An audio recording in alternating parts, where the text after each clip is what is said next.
You're watching ASOTUCon 2024, presented in collaboration with Reynolds and Gubagoo. Thanks to our studio partner FullThrottle.ai and our panel partner Hireology for making this panel happen. Welcome. Thanks for coming to Real-Time Strategies for Fixed Ops Hiring. Oh, that's right there, in training. I'm Dan Shine from Automotive News. Thanks for being here. I got a great panel. I'm just going to introduce them and then walk away and let them talk it out. I'll start on my left. When Kyle and Paul told me that Liza was going to be on the panel, I said, why don't we I'll come up and say, y'all do whatever Liza's doing and you'll be good. And end the panel, we go to the bar. And they said, well, I think people were expecting. Until you met Patrice. Right, I was like, okay, yes. So this is Liza Borges, and you probably all know her, President and CEO of Carter Myers Automotive, spearheaded the company's growth to an expansive network of dealerships across Virginia. Next to her, the one and only Patrice Banks, founder of Girls Auto Clinic and the trailblazer in the automotive industry, championing the empowerment of women through the Chicanic movement and breaking down barriers to encourage women to pursue automotive and STEM careers. And last but not least, Adam Robinson is the co-founder and CEO of Hireology. We do a lot of work with them, Automotive News, great company. They help business owners make better hiring decisions using predictive data and innovative technology. Thank you all.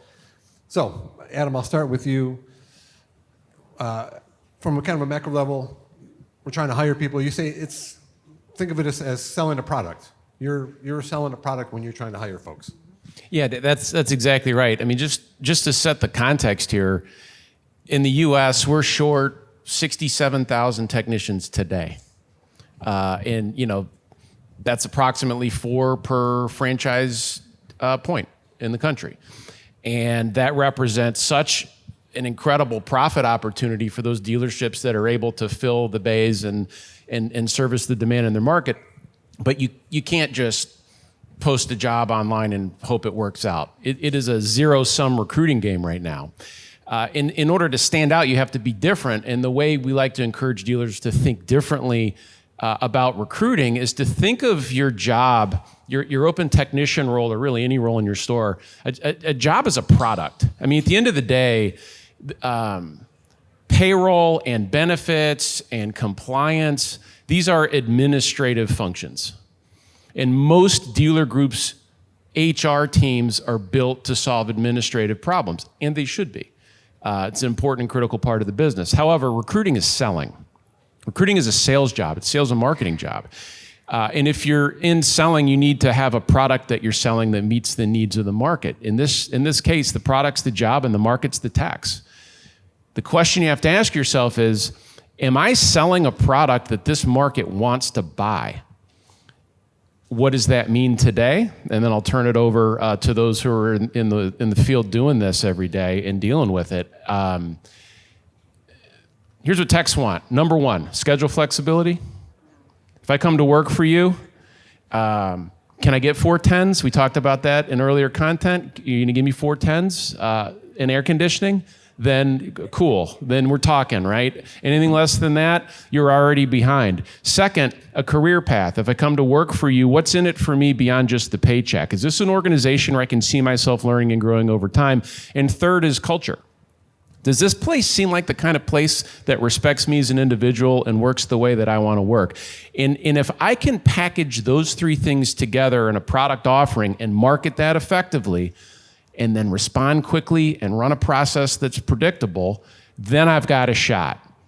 Anything less than that, you're losing to the dealership that's able to do those things. And quickly, when someone answers back and says, I'm interested in this, don't wait 5 days to get back to them. Speed is imperative when talking about people about recruiting, and when people seem interested, you got to pounce on the opportunity. Yeah, well, I'll end on this. I mean, how many cars would you sell if you waited 5 days to get back to a lead? The correct answer is 0 cars. You'd sell 0 cars if you took 5 days to get back to an internet lead. I mean, that's obvious. Dealership average response time to a technician applying for a job, and I know this because we process about 1 out of every 4 applications in the US for auto techs at retailers, it's about 4.5, 5 days. That is crazy. I can't even fathom that. So, here comes your not your fixed ops director, but here comes the fixed ops director into the GM's office going, we can't find techs. I need to spend some money on job ads. And you look and find there's been 40 applicants over the last 45 days and no one's been called. That's not a recruiting problem. That's a process and accountability issue. And so these are the things that we start to diagnose when someone says, I can't find techs. Well, you're probably finding them. You're just not following up on leads. I mean, this is a sales issue. So I want to talk about innovative. Talk a little bit about your storefront. I don't know if you want to add what Adam said, but I want to talk about the mall and your. Okay, before I get to the mall, I do want to touch on one, I think, really important point. You were mentioning how many technician openings there are right now. Before we should even be talking about hiring, recruiting, and training, we have to focus on retaining the technicians we have right now. Right? If we're not retaining who we have now, this is just an ongoing cycle of trying to continue to recruit. So I think there's a lot of things that we could probably talk about, Patrice and I both, about what are the things that we need to be doing to retain our current technicians. And that's not the topic here, so I'm only going to share one little thing. But one of the things it's our panel. We can do whatever the hell we can make it our topic if we want to. One of the things that I think we would all agree with in our industry is we do a fantastic job of recognizing our top performing sales associates, maybe even our top performing finance managers. If we're really good, maybe our top performing service advisors. And that was what we did for a long time. We would have, our grand events every year and recognize our top sales associates, and they'd be getting checks and having dinners out with their spouses. And one of the best things that we did a while ago, a handful of years ago, was add our technicians to our Myers Flyers recognition event.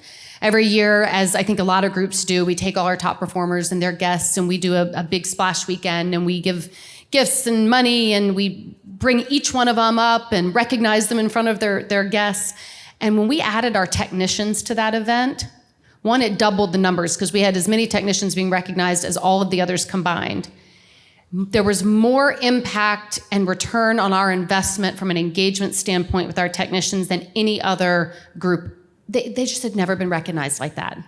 That was phenomenal. And then one other little thing from a retention standpoint that was unexpected. We, at that Myers Flyers event last year, just spontaneously decided to spin a wheel and give a trip to NADA to one of our top Myers Flyers. Well, one of our technicians won that. And he and his wife, Shannon, came with us to NADA last year.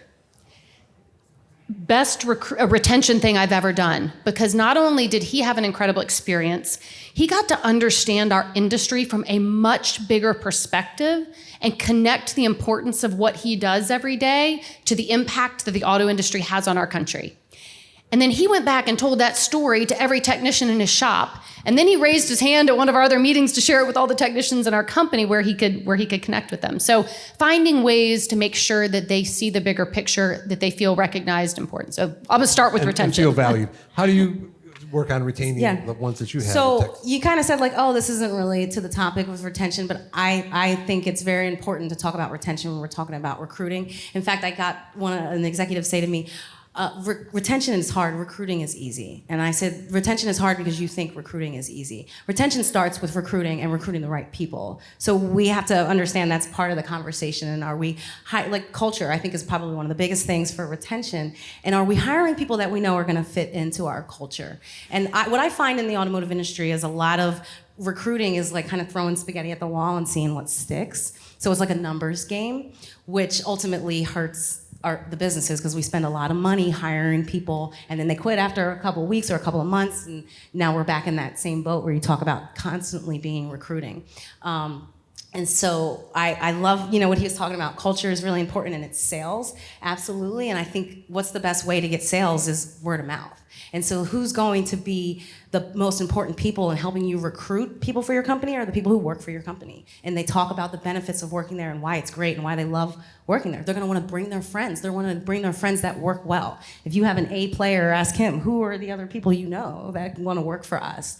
And so I think recruiting and retention definitely has to do with the culture. It is a sales thing, so it's how do we make our employees happy so they can talk about working here and share what the benefits. What are the benefits of working here? And you mentioned recognition, which I think is extremely important with technicians. One, because I think what makes technicians really great is they love to solve problems, and they're kind of here. They want to save the day, right? We are heroes. Technicians are really I think they're heroes like doctors are, like teachers. this country would not be working if we didn't have people working on cars, working on trains. And so it's important that they feel that way and that we make them feel like they're really important to society, right? Your job is a critical role that we need, and that we honor them in that way by paying them well, by giving them their PTO, by recognizing them for the work that they do. It is hard, backbreaking work. You have to be smart, right? And you have to like to solve problems, and you are saving the day for people. And giving them that recognition to make it feel like that they're the job that they're in, they're needed, they're necessary, and they're making society better, and understanding that, I tell my techs, they don't see it because they're not on social media, but I said every day you show up for work, you're inspiring, thousands to millions of people around the world, because they're watching what we're doing, and they see you coming to work and working, and they say, I want to be a tech, I want to do that. And that makes them feel good to know that there's a purpose there as well. So I love what you're talking about recognizing them and the culture, which I think, and the sales part, right? And who's going to help you sell that? Your employees now, and making sure that you have the right people that are going to fit into your culture, understanding what your culture is, what your core values are, and starting off with that from jump too. When I'm recruiting, I tell people, this is what you have to do to work for Girls Auto Clinic. This is what I expect. Here's our culture. And if I don't think it's going to be a good fit, and I've been there where I hire out of desperation, we need people, right? And you just kind of want to get a body in there. It never works out. It never really works out. So taking the time to build your culture, to make your current employees happy, to retain them, and they'll talk about your business and help you find the people that you'll need. To take that one step further, if you show me a fixed ops P&L or dealer group, where the absorption rate is exceptional, I can almost guarantee you their referral rate for techs is 40 to 50% of total hires made. And the inverse is true. You show me an operation with a really subpar absorption rate, I can promise you that less than 10% of your tech hires are coming from existing employees. Because if it's working, and I like it, I want to work with people I know and like. And if it's terrible, I am never going to bring my friends in professional associates and folks I know into this shop. I'm going to leave. It is so indicative of the quality of your recruiting and retention process. You look at absorption rate to referral rate ratio, and it's the beginning of diagnosing the problem. Well, Adam, I think there's one other metric that I think everyone could benefit from looking at, and that is your turnover based on source of associate. So about 70% of the people that we hire each month come from referrals or relationships within our company. And when you look at the turnover rate of the people who come from a referral or relationship versus people that come from an ad or some other recruiting effort, that turnover is 3 times more on the person that came from an ad versus the person that was referred. So let's do everything that we can, not only having the right culture, but also giving them the story to tell, giving them ways to communicate about the job openings that we have, how to share it with friends and family members. We want to talk about career pathing, and it's kind of a little phrase I've heard a lot of so far. And I know like Carmen Hinton, who I know, who started maybe as a cashier, now as a service manager. I think that has to help, and that you have many examples like that in Carter Myers where you can say, here's where she started, here's where she is now, or he started, there's where he is now. Talk about the importance of showing recruits and new hires that path that they can take in your dealership group. I think that's such a hot topic in our industry right now. Almost every panel that we've been in since we've been here has been talking about career paths. I think the easy career path is when we talk about how you go from being an apprentice up into becoming a flat rate tech. Where I think one of our bigger challenges as an industry is, what is the career path when you've been a technician for 15 years and you still have a long time in your career left and you're like, is this it? So one of the things that we just talked about at our last service manager meeting, we do a quarterly in-person full day with all 25 service managers. And part of the discussion was, what is that career path for the technician who is starting to move towards the idea that they may not want to be doing the physical work that they've been doing? They're a little bit tired. And the way to rejuvenate them, in a lot of them, not all of them, you have to know their personality, is to help them figure out how to be that mentor and that lead tech who can have 1 or 2 or 3 apprentice techs working for them. You create a different pay plan as to what it looks like for them, and help them be re-energized in their love for the industry. So I think that's a career path that we need to all be focused on going forward if we're talking about retention. And the number of technicians right now that have been in this industry a long time who would not currently recommend it to future technicians. So if we create that career path to re-energize them, re-excite them about it in this back half of their career, I think we can make a big impact. Patrice, what about apprenticeships? I know that we've talked about this in the past. Yeah. How important are they to you, do you think, to, again, in recruiting those next tech? I think apprenticeships are actually the way that we solve this gap that we have with technicians. I know that we're doing a lot of recruiting right out of like high school or even some of these tech schools. But one of the things that I've noticed with Girls Auto Clinic is there are women reaching out to me in their 20s, 30s, and 40s, and they want to work on cars. They have a story of maybe where they joined the industry and they dropped out, or they wanted to and they were discouraged, and they didn't see an opportunity. And they see what we're doing, and they're, how do I be a part of this? So it's a way to like. Can you repeat the question for me? I'm sorry. It's about apprenticeships. Apprenticeships, yes. Okay, because I'm like, I sometimes get off on the tangent. So the apprenticeships for me are important because these people don't always have time and money to go back to school.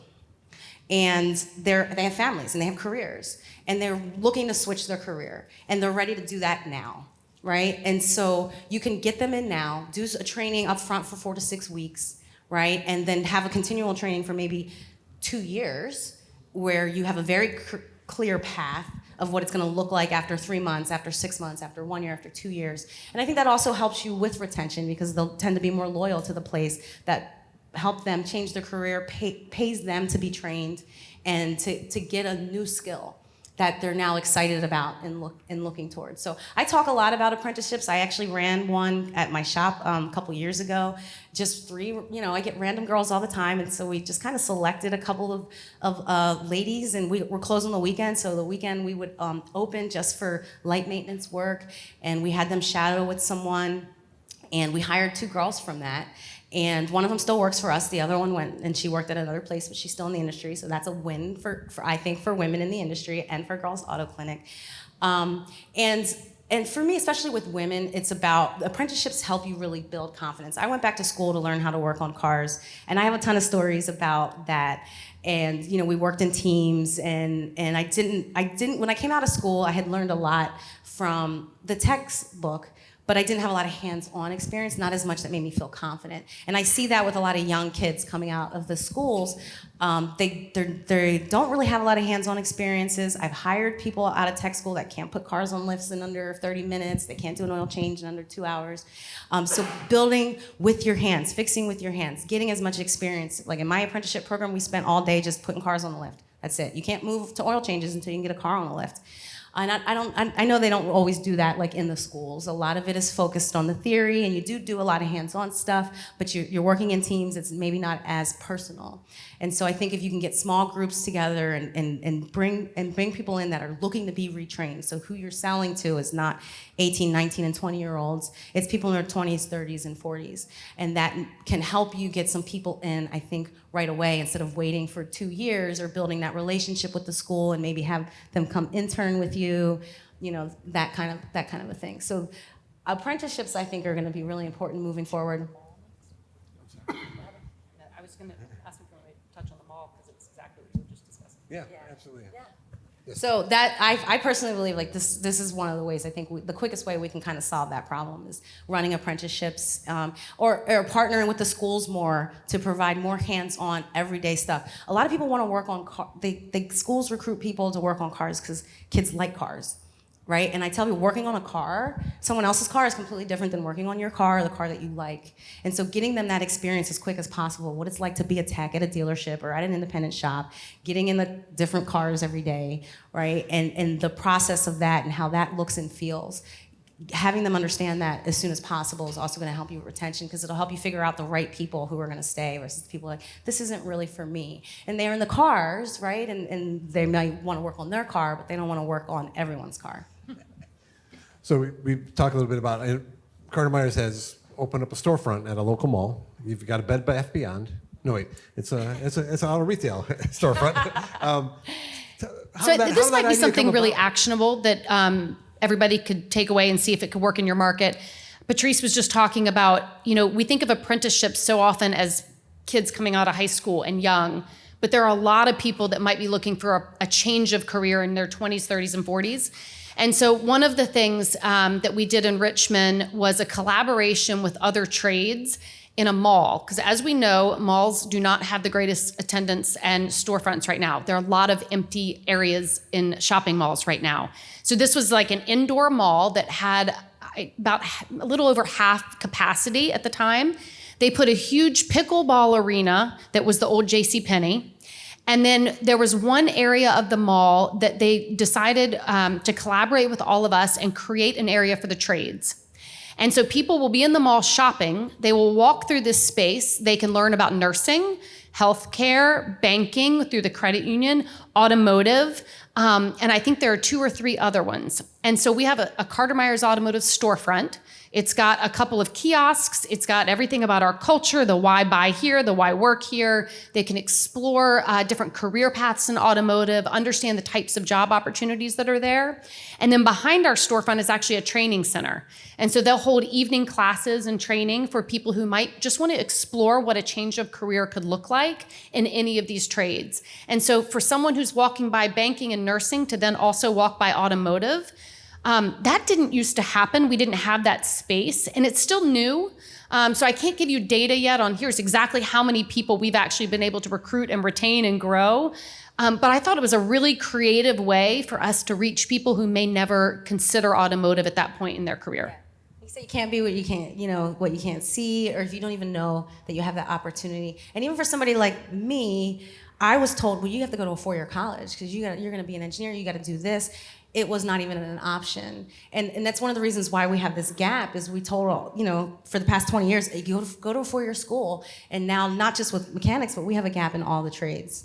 And they're starting to try to change that conversation. And I'm a little nervous about it because they're doing the same thing that they did with the 4-year college. It's like, go to college and you make $100K. They're telling kids they're gonna make $100,000 as a technician when they get out of school. Like, no. And they're gonna charge, 70 grand to go to these schools, and then they're gonna make $18 an hour when they come out. And they're gonna be unhappy and complaining, which we're seeing with a lot of college grads now, that they were just forced to go to school and they expect to make a ton of money when they come out. And so we wanna be careful about, the conversations that we're having. Yes, you can make good money doing this. Okay, yeah. Sounds like a party in the other room. Yeah. So, again, it's about the sales, right? And talking about, yes, you can make really good money doing this, but it's still a skill that you have to build and you have to learn and work at, over time. I know we started a little late, so we'll run a little late too. I want to talk about the storefront and the 20 and 30-year-olds or looking for a second career. But you also do, I think, what's a really cool thing for those in the high schools who they have it kind of like they make a big deal that athletes having a signing day. You have a signing day for your techs as well. Yeah, we do. Actually, it was last night at one of our schools, and we missed it because we were here. But we want the kids coming out of school that are becoming automotive technicians to feel as proud as the kids who are going to play football at a university that they've aspired to go to. And so a couple years ago, some of our schools, we collaborated and created signing days. And so when it comes time for these technicians to select the dealerships that they're going to become a part of, we have a big deal at the school. We've got Carter Myers Automotive behind us on the banner. They get their toolbox. They get their pair of shoes that have been donated. They get their Snap-on gift card. They come up. They've got 3 people from our company up there that congratulate them. We take pictures with them. They sign their employment contract. It's really exciting. Their parents and guests are all there, and it just makes it real. It makes them so proud for what their next chapter is going to look like. And I think we now have at least 6 of the schools in our market that are doing signing days, which is pretty fun. And one of the reasons it came to be is because we invested, we talk about this 30-day cycle in automotive and what is the ROI in the next 30 days.